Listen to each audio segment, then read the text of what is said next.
Hello, everyone, and welcome to What's Wrong with the Podcast. Today, we'll be speaking with Victoria Burrows. Victoria is the Director of Advancing Net Zero, the pioneering WorldGBC global project to ensure that all buildings are net zero carbon by 2050.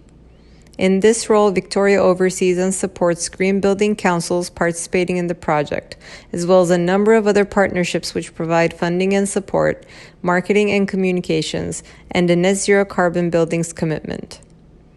With a strong background in the sustainable development industry, ranging from client-side advisory services, green building rating tool consultancy, and an on-site head of sustainability for a major international contractor, Victoria brings a unique perspective to the Advancing Net Zero project.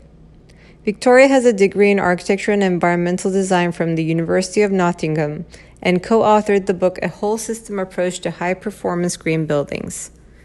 Victoria is based between London, UK, and France.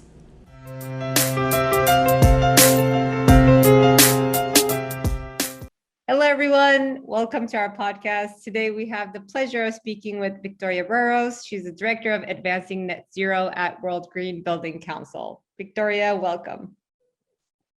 Thank you for having me. So please tell us more about yourself. Well, where do I start? So I guess my background is that I started into this world of building and construction by going into university and taking a degree in architecture and environmental design at the University of Nottingham. And actually my father worked in the construction industry, and so I used to spend lots of summers on his construction sites, getting to know what really happens when you go to build a building. And I was just absolutely fascinated by seeing the building go up. I think it's absolutely in my DNA to be in a role within the building and construction sector. In fact, I think we have footage from my third birthday getting a hard hat and a hammer and a tool set of my very own. So when I'm not working behind my laptop for the World Green Building Council, I actually renovate houses in the French countryside with my dad. So it's very much something that I'm super passionate about, working in this sector. Amazing. And what a great way of training for your position today, like really immersing yourself in the experience at a really early age. Absolutely. Well, I actually realized quite early on in my degree that the environmental design side of things was what I was most passionate about. And we would spend lots of time in the studio and coming up with, design ideas and having to come up with something from scratch. But there was a 1-hour lecture a week about environmental design, and I never missed it. I absolutely loved it. And my sketchbooks were full of research about environmental design, how you can power buildings with nature. I was just totally fascinated. And I ended up building an entire career out of it. But I started with going into consulting. And I could definitely see that there was a role for a dedicated practitioner within the design team that was able to advise on the ways to optimize a building for its performance. And so I started that within the UK, and then that work took me abroad. I was fortunate enough to travel around the world and work on all sorts of different projects, from advising design teams on how to optimize their buildings for performance, from auditing existing buildings to see how they can save energy or make them more comfortable and more user-friendly. And then the job before coming to the World Green Building Council was with a contractor, a major contractor who was building data center projects. And I realized that I had all this experience with designing projects and experience with checking existing buildings for how they were performing, but I didn't have the experience of the part in the middle, how the buildings are built, right, and why we were struggling as an industry with what's known as the performance gap. Clients would ask for a building to be performing in a certain way, and then it gets built, and then it doesn't maybe achieve the expected high performance that it was setting out to achieve. And so spending time on the construction site in my boots in very cold winters in Finland and the Netherlands and Belgium. I learned a huge amount about the practicalities behind it. And I think having that experience in the private sector, from the consulting side to the really sort of getting your hands dirty, as it were, and seeing the buildings go up, has really set me up for what is now a really strategic position within the sector.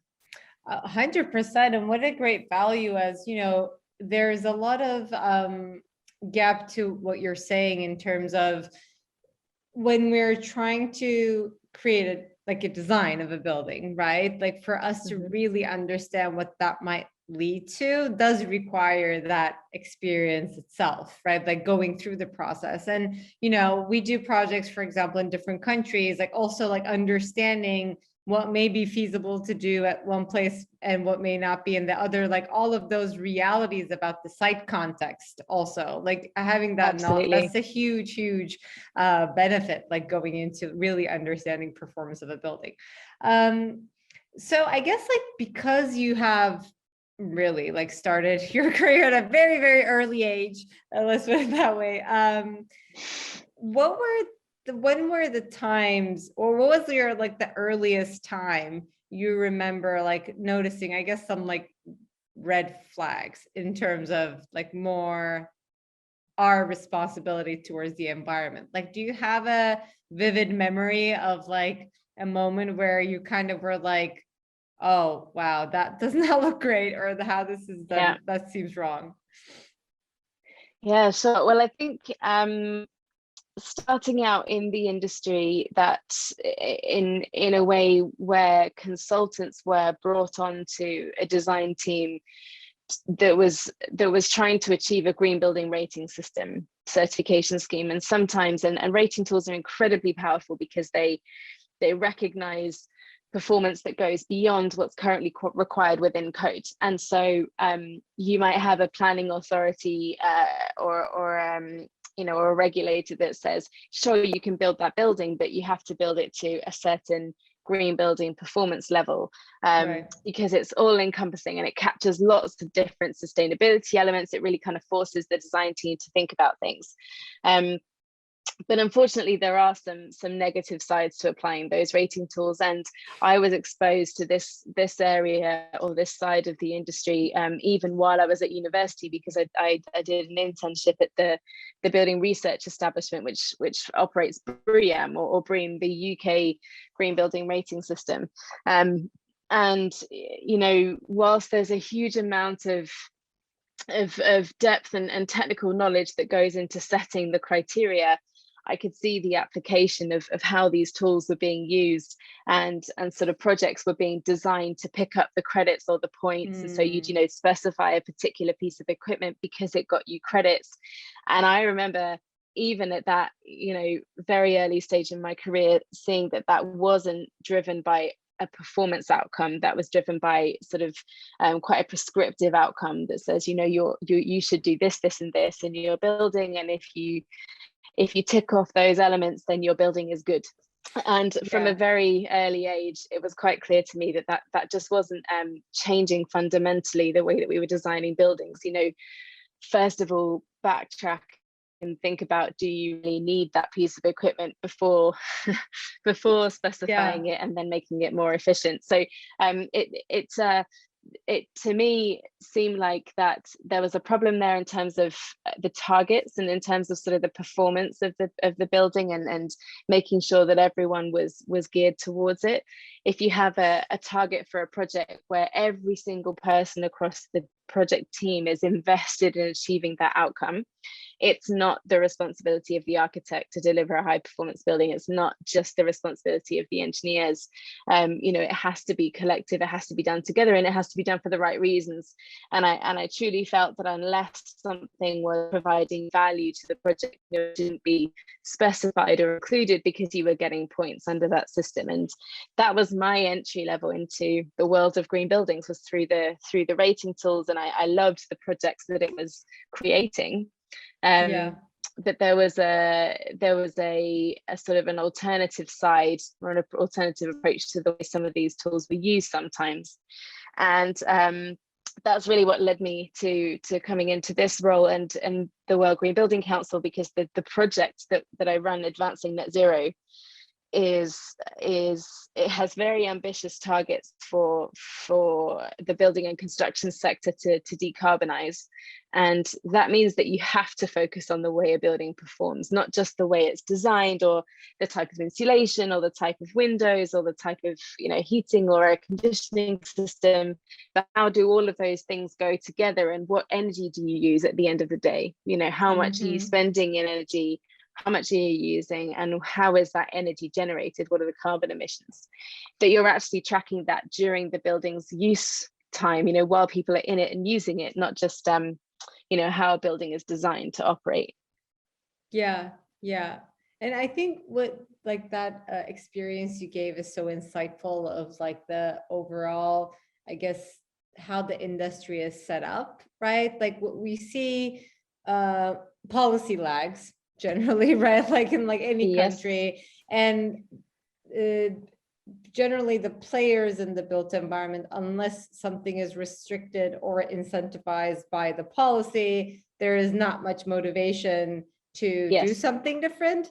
And also this ties into the demand. If there was more demand from the end user, right? I wouldn't live in this building because this building is not performing like this. If the end user came in as a customer with that awareness, obviously it would push the private sector to be more responsive to that immediately and push them to improve ways.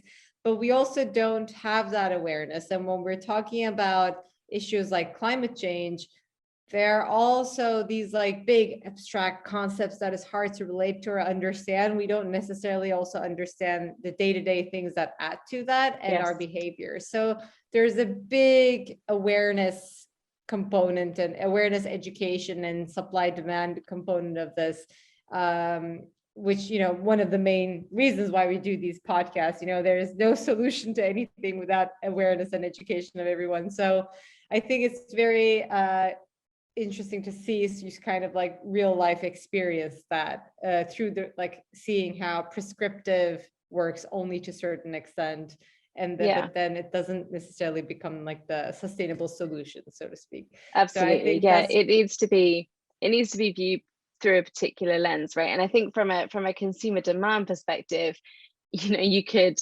imagine the kind of the Steve Jobs and Apple model, where it's design it before the consumers even know that that's what they want. Exactly. Make it the want, right? Exactly. If you're buying a new home, or you're sort of you're looking for a new office space, you're going to be looking for things that increase convenience, that make things more comfortable. You wouldn't necessarily choose something because it's got solar panels. And I've always truly felt that you should not know that a green building is a green building. It should just function, and behind the scenes it's very efficient. You should feel comfortable, you should feel that it's bright and light, and that it's a pleasant experience to be in that space. You wouldn't necessarily know that the energy is coming from solar panels, or that this is the building's completely automated to respond to how many people are in the room at any given time. It should just function. And that, I think, is the light bulb moment for me, because ideally sustainability should not be a layer on top of the design that we're already applying.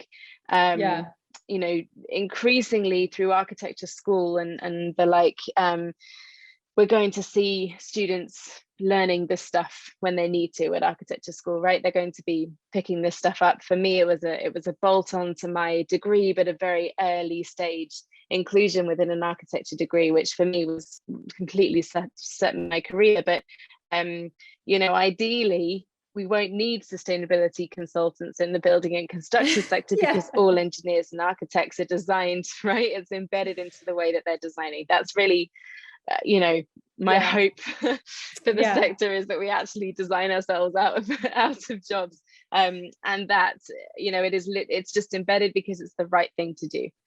Yeah, yeah, it's definitely to your point when you're saying like it's not also like one person's responsibility. Like it's, architects going into it saying like, yeah, this is the way to do it and this is the other way to do it. And then engineers saying the same thing. And then developers also understanding that like really, and so that we're not necessarily using sustainability as a marketing tool, nor as a, checklist that we need to meet for the city planners or whatnot. So yeah, definitely understand the value in that. So let's do talk about advancing net zero more. Sure, sure, absolutely. So the World Green Building Council is a network of national green building councils. There's 70 around the world, all in different countries, including quite large ones such as in the United States, in Australia, in the UK, but also some emerging markets where there may not even be building energy codes. So we work across a huge spectrum of experience within the sector, and we are working to completely transform the market because, as we've been discussing, we have to change the way that the industry approaches design projects, and also how we treat our existing buildings too. So we have projects around climate action, health and well-being, and resources and circularity. And the Advancing Net Zero project that I look after is the project that's driving the climate action initiatives right across the World Green Building Council. So at a global level, but also at national and regional levels where green building councils are taking the concepts and the direction that we're setting for the industry, the sort of decarbonisation vision, pulling that down into their local markets and thinking, okay, what needs to change relative to the local context? Because as you say, a net zero building or a high performance building will be totally different in London to Dubai to Sydney. There's completely different challenges. What we're out here to really promote is that net zero carbon buildings, so buildings that are highly energy efficient, that use renewable energy, and that also now are considering their embodied carbon, so where the materials come from in building them, can happen and occur anywhere around the world. Any building type, any building location, any building around the world can be net zero carbon. And we have a huge challenge on our hands. I mean, the built environment sector has a massive role to play in responding to the climate emergency because we are responsible for a huge amount of carbon emissions. It's nearly 40%, from the energy that we use to heat, cool, and power and light our buildings, and the energy that goes into producing, transporting, and then building the materials and the construction processes to make the buildings. So it does mean that we are huge consumers of carbon as a sector, but that also makes a huge opportunity to, as we say, transform the way that we design our buildings, the way we use them, and how we value them. Frankly, we need to make sure that sustainable buildings are as valuable to homeowners as a new kitchen, and make sure that their sustainability credentials are really understood and valued. I think to me, and as part of a studio who does work internationally, the most interesting and the valuable aspect of this is the decentralized system that you guys have, and sort of being able to support the local at the local knowledge level, because we have projects in US or UK, and then we also have projects in developing countries in the Middle East. And when you could easily set a vision, and then you're trying to reach that vision, and then the steps that you trying to get to that vision, if it's maybe 5 steps in some countries, it's 25 steps in another. So when we go into sort of the idea of trying to onboard all the the big team of the project, right, the developer, the architect, the engineer, everyone, it then requires 5 times more education and awareness and push, and sometimes simply not feasible. There's no means to do some of them. And I think there's great value in sort of being able to break down a big concept and a vision into local actions. and really be able to communicate that and support the big team on like, yes, like in your context, this is how you can get there. So I think the concept of net zero can be quite scary. There's a huge amount of different definitions out there. It depends on whether we're talking net zero energy, net zero carbon, there's net positive, there's net negative, there's true zero carbon. Like there's a huge amount of different definitions. But the sort of positive thing is that everybody is headed in the right direction. We're seeing the right sorts of policy coming out from policymakers. I think in some countries where there aren't energy codes or really the understanding around things like energy efficiency, at the moment they will leapfrog some of the lessons that some of the more industrialized countries have learnt in terms of how to approach some of this stuff. Yeah. And one thing that I would really recommend is that even if that hill seems too steep or sort of too much to overcome in terms of the jump from whatever you're used to designing or building to net zero seems too far, then break it down, as you say, and sort of think about what it is that the building could do in order to optimize its performance, reduce its consumption in energy terms and water and waste and all those other sustainability impact areas, but prepare itself for a net zero future. So how do we design out gas from buildings? How do we design out diesel? How do you make a building self-sufficient? How do you install a roof system that will take solar panels in the future if the cost of the solar panels are too expensive currently? The chances are in the future those costs will come down, and so when it is more cost effective to install a solar panel array, then make sure that the roof is already strengthened and there's already the connections necessary to install them. Because we're seeing projects being designed and then taking a long time being built, and then by the time they're built the regulations changed, and so now they can go back in and install more solar panels or upgrade the systems already, because it is that fast in terms of technology progressing and the cost coming down relative to the usual typical length of time that a building takes to get built.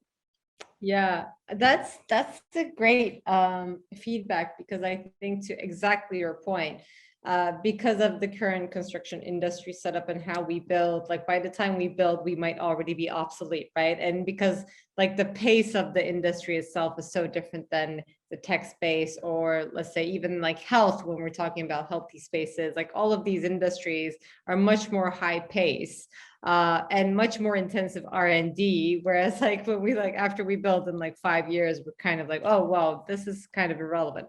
But I think there's a great feedback there in terms of designing in a responsive and resilient way. Like, yes, you may not be able to do everything together, but just, if you have a flexible design, then you could actually respond, which was, last year's biggest problem, perhaps, like a built environment failed because it couldn't respond to a global health crisis, right? And I think that is very, very interesting. Well, that's it. And to your point about the buildings, sort of, if you're designing a building that might take 8 or 10 years in terms of its design cycle, then the codes to which that permission was granted will definitely be out of date by the time the building opens its doors. Right. Yeah. And we've already moved on in terms of what we understand to be good. And, the green building rating systems, as I mentioned, is a great way of making sure you're ahead of the curve, because often the regulations will increase to catch up with them, which is fantastic. And they're demonstrating what's possible. And it's a good way of making sure that you're future-proofing your building. But as you say, it's not just resilient in terms of, weather and climate or climate shocks. It's resilient in terms of climate stresses. So over time, making sure that building can adapt to the external conditions as well as the internal ones.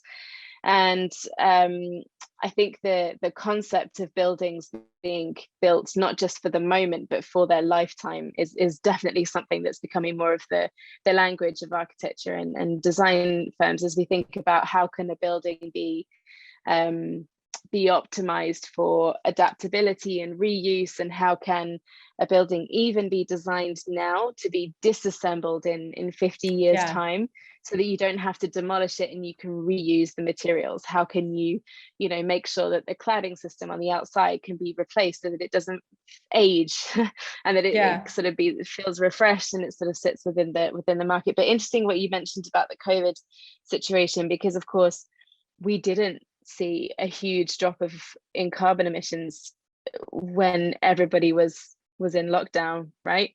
The world literally stopped. We stopped flying, we stopped commuting, we stopped traveling, and carbon emissions came down by, I mean, there's a few different estimates, but I think probably maximum at the moment they're saying is 15%. And we completely stopped. And those buildings would have still been consuming energy. Our homes would still have been consuming energy. It's the energy consumption, the energy generation that was adding to those emissions. So the things that we associate with, flying or, low carbon lifestyles, actually a huge amount is hidden in the use of our buildings. And as you say, we weren't geared up for such a shock in terms of the change in profile, a change in lifestyle, and those buildings would have to some extent continued operating as if people were using them. Yeah, that's so interesting. And we just had a conversation on this last week with on air quality, right? And then definitely obviously we talked about like last year and what happened too. And what the professor was saying was also like all these like hidden, sources of emissions, right? Like, and exactly make to your point, like saying it didn't drop that much, we stopped all travel, but that's obviously not the main culprit. It's obviously one, but not necessarily the huge chunk of it. And he was also talking about, we do the emissions ourselves, and then in air there are secondary interactions that are causing other pollutants. So it's even hard for us to like gauge our impact in the way, like just because we think we're putting X out doesn't mean we're putting X damage. Maybe it's 2X damage. We don't know that. And he was sort of like talking about how we really need to understand these like hidden sources, and not necessarily hidden when you're in the industry, but like a general awareness of like the sources and how the outcome of it may be much more detrimental than we even like think. But it's very, very interesting. And I think, this goes back to what we always sort of discuss about, and to kind of find where the solutions lie, is the collaborative approach, right? In order for you to be able to design a space that is responsive and, resilient and really flexible, and that could adapt to time, and like to be able to be future-proof, you kind of need to have the diverse like guidance in terms of, whether that's local context, whether that's like global tech and where that's going, and whether it is like knowledge and performance, or just simply emissions, and if it's engineering or design or psychology, whatever it is, it does require like a really big team going into the design phase to understand. And I think it's sort of interesting how you guys bring in sort of that diverse background and experience also to like support in sort of forecasting behavior almost, right? Like understanding what that design is leading into. And we could like talk about these like simulators and plugins for software and all those like all day, but I think there is still immense value in what you're simply explaining in terms of seeing, like having the vision and seeing the reality of how things are done, and how do you bridge that gap, and how can you identify these actionable items for anyone who's trying to execute a project in any context. And that is really, really interesting. Would you like to share sort of a case example of like a project that you think is a good example of this like collaborative work model? I don't know if you can give name of clients, but if you can talk about an example, that would be great. Well, I suppose maybe not a building, but an initiative, Sure. if you wouldn't mind. And I think we're going to come on to the topic of embodied carbon in a moment, right? But if I could start with operational carbon. And that's, as I mentioned, the emissions that come from the use of a building. So as you said earlier, you know, so people will turn on a light switch and you'll know that that switch will turn on that light, but do you know where that energy comes from, and do you know how it's generated, right? We are finding net zero carbon buildings all over the world in all different climates and all different building types. You can have tall buildings that are net zero, you can have buildings in the desert that are net zero, you can have buildings in the mountains that are net zero. Like, the technology is there and it's possible. What we now need is to achieve this at scale. And we simply cannot overcome this challenge. We've inherited, you know, how many years of buildings, right? All of these buildings. And, you know, we have a problem with most of them. You know, they're just simply not fit for purpose. So how do we at scale change the way that we use these buildings and make sure they're as efficient as possible, and they're on that net zero path? Because you know, it's not just about energy efficiency and carbon emissions and consumption. It's about comfort and productivity and health. As you say, you know, people get sick being in buildings that are not well designed. So it's a social issue. Like, how do we make sure that our buildings are serving us as society? So anyway, World Green Building Council launched the Net Zero Carbon Buildings Commitment in 2018, which is an initiative that recognizes businesses and organizations and even governments, so cities, states, and regions who are committed to taking this action at scale. And their businesses might be, you know, huge firms like Salesforce, who have got hundreds of buildings all over the world, or it might be a small design firm who only has a couple of studios themselves, but their impact is in the work that they do and the designs that they're creating for their clients. And what we do is we ask them to make sure that their own buildings will be net zero by 2030. So that's in advance of all of the dates for everyone. Our sort of global vision is net zero carbon buildings by 2050. So how can they, with their own buildings that they have direct control over, make them net zero by 2030? But then also through the work that they do, encourage their clients, their supply chain, or other service providers to also take up the challenge of net zero buildings.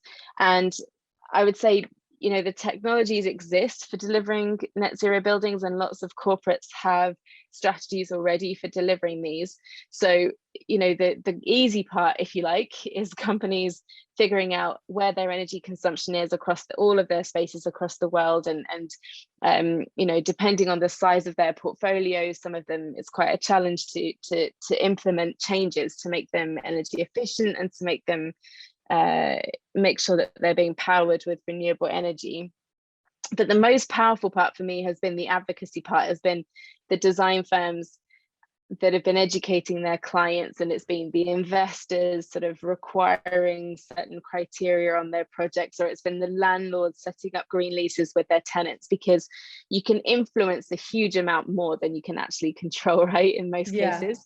And, you know, there's an example of a university in Melbourne who signed up to the commitment, Monash University, and they had a new building that they were creating on their campus. And because they'd signed up to our commitment, they told the architect this project has to be net zero. And the architect who was working on the project then also signed the commitment, so that they are also making sure their own buildings are net zero and applying those principles of work to their own projects and their practices that they're the designs that their practice is working on. So there's this kind of ripple effect across the industry, and this community that's being created of these leaders who are wanting to challenge the way that we're used to designing buildings and questioning whether there's a different way, and seeing that sort of filter down from that vision all the way through to these projects and being embedded in the way that these companies do business now is fantastic. And I hope that we'll see more and more of that happening, you know, over time as more and more companies take up that challenge. That is amazing. And it's sort of lies in like this like bottom up push from the industry itself, right? Like not waiting for policy or regulations to change, and really just like advocating and not caring only about like, you know, money profits, but also, you know, what does profit mean? Like, do we look at, environmental value, is that part of profit? Social benefit, is that part of profit? So I think that sort of responsibility embedded in the corporate culture, and sort of advocating for that and influencing your near collaborators, right? Your client, your subcontractor, your architect, whoever they might be, that's already a way faster push than waiting for regulations to change or technology to speed up or whatever that may be. And I think it is easier to have it, to do it in like a corporate level, right? A corporation can demand we only work with people who have signed net zero, right? But I think there's also this should not mean that small entities or like smaller entities cannot do it. I think there is still something there at the very least, push the client and try to educate to do that, because we have to start somewhere. I think the excuse in the industry that is typically seen, yeah, but they can do it at that scale, but we can't. But not necessarily. I think there's power in teaming up and clustering and even like educating the client to the extent that you can. It's kind of almost like we call it the strategic foresight meetings. Like you go to a client and you list like, these are the 50 things you need to do for your building to be like healthy, sustainable, da da da. And then to me, it's like, psychologically for a client, it's hard to say no to all 50, right? It is really like it's almost like, you're making sure your project is going to fail. If you say no to 50 different things, you're automatically starting the conversation at that point on like, I mean, yeah, we can't do maybe all 50, but maybe we can do these like 5 or 10 things, and that's better than, and that's better than nothing. And so I think this like approach that you guys have and this thing that you set up could also have a ripple effect to like smaller companies. We just need to make sure we have that advocacy and responsibility within ourselves too.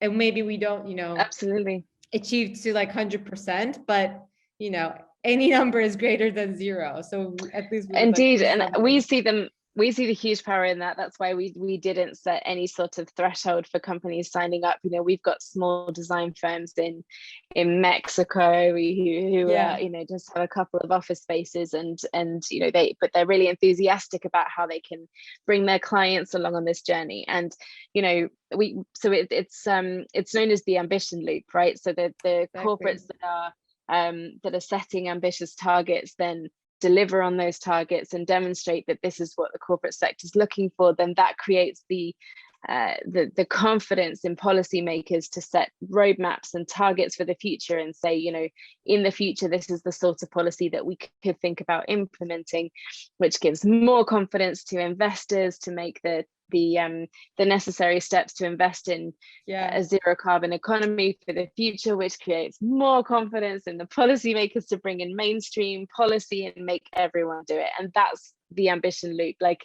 we just cannot wait for regulation to solve this problem, but also there's only so far that front runners and leaders can go from the corporate world. At some point, we need regulation to pick it up in terms of delivering that as the mainstream. And those organizations, no matter how big or small, demonstrating that it is part of their DNA, it's part of the way they do business now, means that regulators shouldn't be concerned about implementing this into policy. They shouldn't be concerned it's going to cost more, because it's just the way things are done now.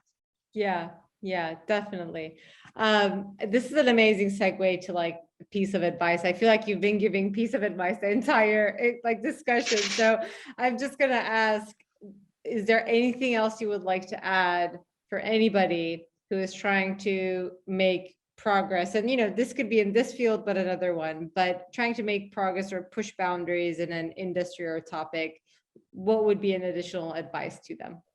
So I had one in mind, but I've thought of loads more as I've been talking to you. And I think one of the things that I've sort of you've reminded me of during this conversation is when I was on a team of consultants that were advising clients on green building rating tools. And we used to challenge ourselves to go into design meetings and explain why a client should do something, not because they would get a credit or a point, but because of the value and the benefit that doing that thing would bring to the project. So take the example of low VOC paints, you know, at the time was a credit or a point within one of these systems, and you would say, well, actually, you know, if you specify this type of paint, they might be a bit more expensive, but you know, these are all the benefits that go alongside specifying this type of paint. And not because you'll get a point for it, but because, you know, this is why, and the broader value, and sort of really expanding people's horizons and understanding of why this is the right thing to do,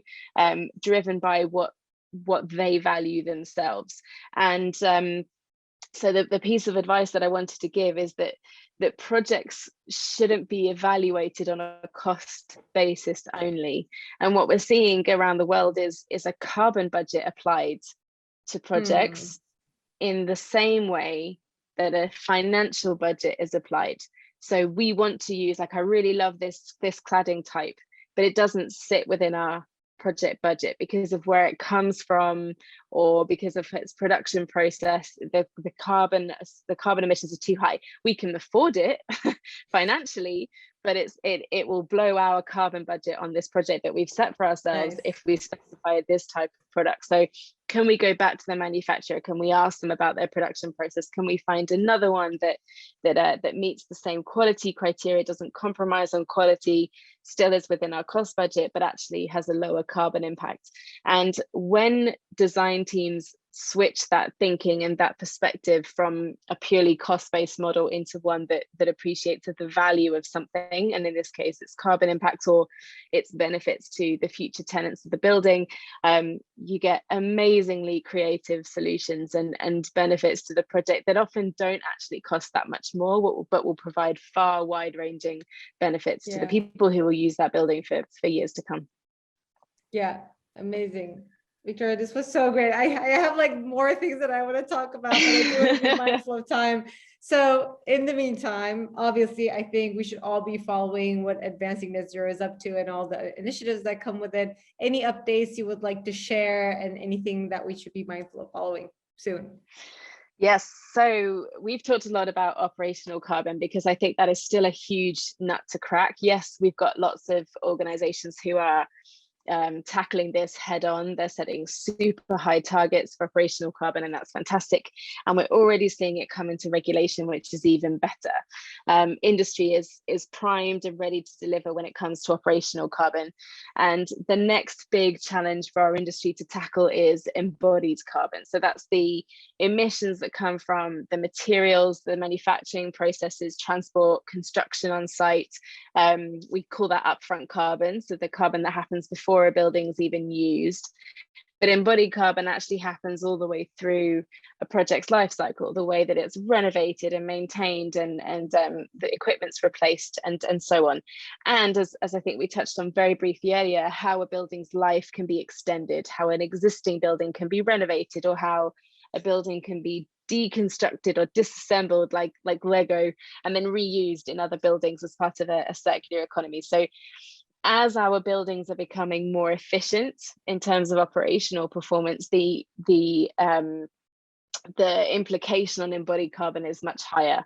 And we're actually expecting to double the world's building stock between now and 2060. So in the next 40 years, we're going to double everything we've ever built, which is just crazy. And that construction is going to happen in Asia and Africa. 50% of that expected to be over the next 20 years. So we're going to be building a huge amount very quickly. And we're still grappling with this operational carbon side of things, but we must pay attention to the embodied carbon. And we're seeing some fantastic developments from industry in terms of greater knowledge. You know, we touched on modeling earlier. You can do the same for embodied carbon. You can track how a design decision impacts a building's carbon footprint based on the material choices. But this is all really about enabling better choices for the design community. So thinking about whether you can renovate an existing building instead of building a new one, or can you select a different material type, or can we send a very strong signal to the supply chain to decarbonize the production of heavy industries like steel and concrete, which alone are responsible for a huge amount of carbon emissions globally. So how can we ensure that we're increasing the supply of low carbon material choices, but also designing in a way that uses those materials well and extends the lifetimes of our buildings? And so we are releasing an update to the Net Zero Carbon Buildings Commitment that incorporates some really highly ambitious targets for embodied carbon in new buildings and in the major renovation of existing buildings, to make sure that the embodied carbon side of this very complicated puzzle is also being addressed. Amazing. And I'll do a quick plug-in when this is out. Everybody can feel free to use Sour's carbon calculator, embodied carbon calculator, that we also recently launched. And it just adds to, what you were saying exactly in terms of the design decision process, like when you're trying to estimate the embodied carbon, and really starting the design in a much higher awareness and education in it, and then sort of making the right design decisions from there, and then meeting net zero's targets, which is going to be coming up soon, I guess, once we announce this.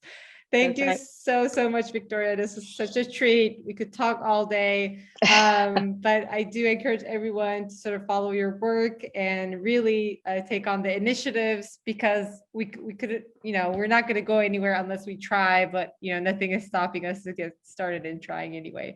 So thank you so much for making the time. Thank you. Thanks very much. Have a nice day. You too. Bye-bye. And that is this week's episode of What's Wrong with the Podcast. To make sure you never miss an episode, subscribe to our show on Apple Podcasts, Spotify, or any other podcasting platform. You can also subscribe to our YouTube channel. Links can be found in the episode description, and you can also find them on our website, podcast.what'swrongwith.xyz. If you found value in the show, we would appreciate if you could rate us and leave a review, or you can simply tell your friends about us. For more details on our guests, follow us on Instagram and Twitter. Don't forget to join us next week. Thank you for listening.